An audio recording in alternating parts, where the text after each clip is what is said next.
Megan, this is Paul, and this is your water pump. So you might remember back in April when we did our very first dip test, we had trouble getting the water pump to pump. It didn't want to pump water through the engine, and we had no water coming out of the exhaust, and that's what, the water circulating through the engine comes out of the exhaust. That's what cools the engine.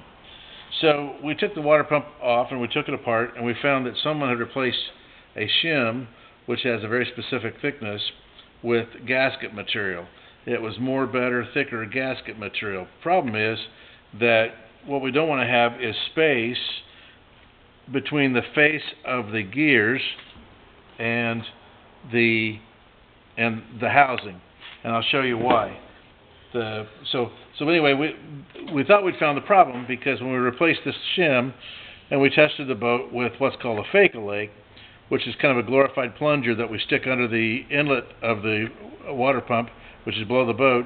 We turn the water hose on, we have water available for the pump. This pump managed to go ahead and pump water. Evidently, we were forcing water through at city water pressure instead of actually pumping water.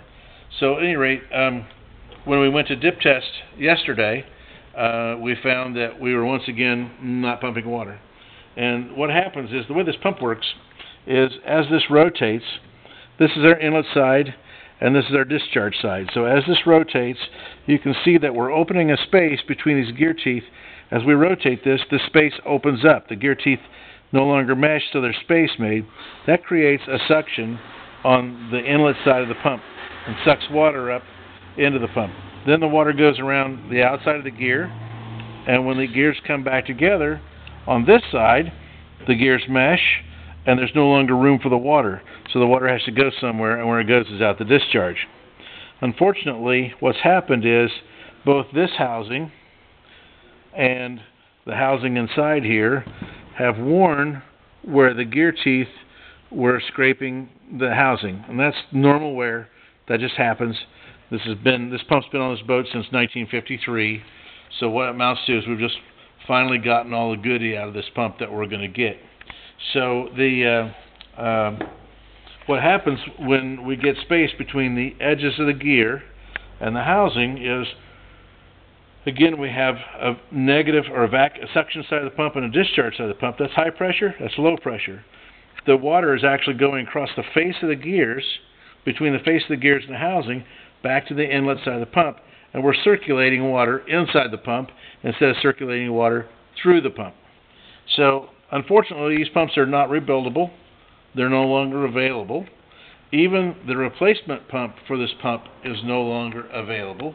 But there is a solution. They make a pump for the next size up engine. You have a K engine. They make a pump for the M engine, and it will fit. I have to move this plumbing over to the other pump and put some adapters in and so forth, and then install it still. But unfortunately, that pump is $673.80. So what I want to do is not spend the money until you realize I'm spending the money. But I would like to get approval today and get that pump to ship today, because it won't get here until Thursday if I order it today.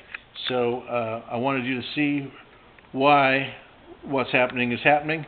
I've sent you an email already, but I wanted to have this visual, and I'm going to give you a call in a few minutes as well. Thanks, Bob.